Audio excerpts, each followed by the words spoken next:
In a prior video, I showed you how to copy content into a course. That's the first step you should do when you're getting a new course and you're getting information from another course or from a prior semester. Once you have done that step, the next step is to go in under Settings and clean up your navigation. Now, if you are starting completely from scratch in a course, this can be your very first step, is this navigation. What you want to do here in navigation, under navigation here, is choose the things that you actually want to show up for students and disable the things that you do not want. So you may, for instance, have publisher content that you want to show up. You simply click on the three dots to the right of it and you enable it. This is consistent for all of the different publishers that we have at IVC. Some publishers have other ways of doing it other than this, but for the most part, this is the way publishers work.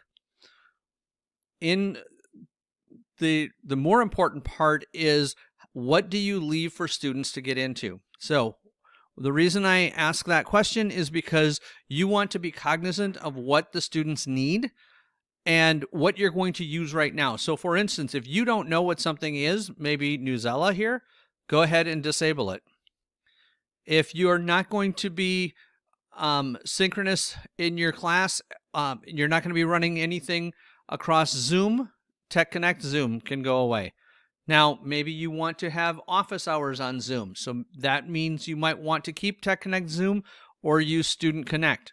All of these will be showing up in other places, in other videos. So right now, I'm going to clean this up as if I'm going to be teaching a face-to-face class, no synchronous online component, and I'm going to get rid of everything that I'm not going to use at the beginning of the time in the class. Once I'm done with that, if you want to make a change and you want to add something in later, you're always welcome to do that. But at the beginning, get rid of everything that the students do not need right away. So I'm literally clicking on the three dots and then clicking on Disable.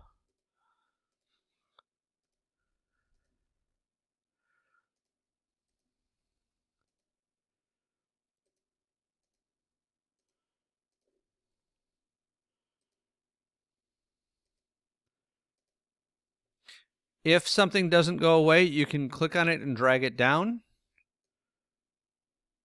I'm going to leave Adjust All in there.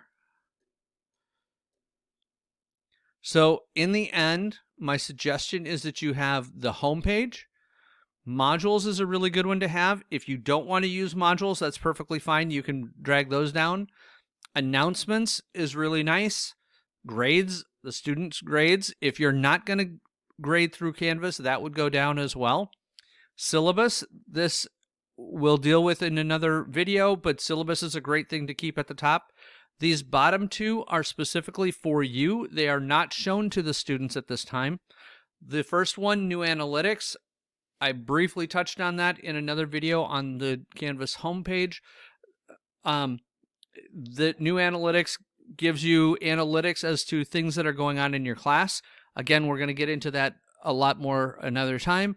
Adjust All allows you to adjust all of the dates and times in your class on one screen. This is a tool that's added to Canvas. It is not built into Canvas. But it is a really nice tool and available for you. When you're done making any changes to navigation, scroll all the way to the bottom and click on Save. When you do that, you notice on the left, the navigation changed. And now I have the home page, modules, announcements, grades, syllabus, New Analytics, and Adjust All. Those are all the things that I had specified before that I wanted in this class. So that is how you change the navigation. That is the first or second step that you need to do in a new class. First step, if you're starting the class from scratch and building it. Second step, if you need to copy from an existing class into this particular class.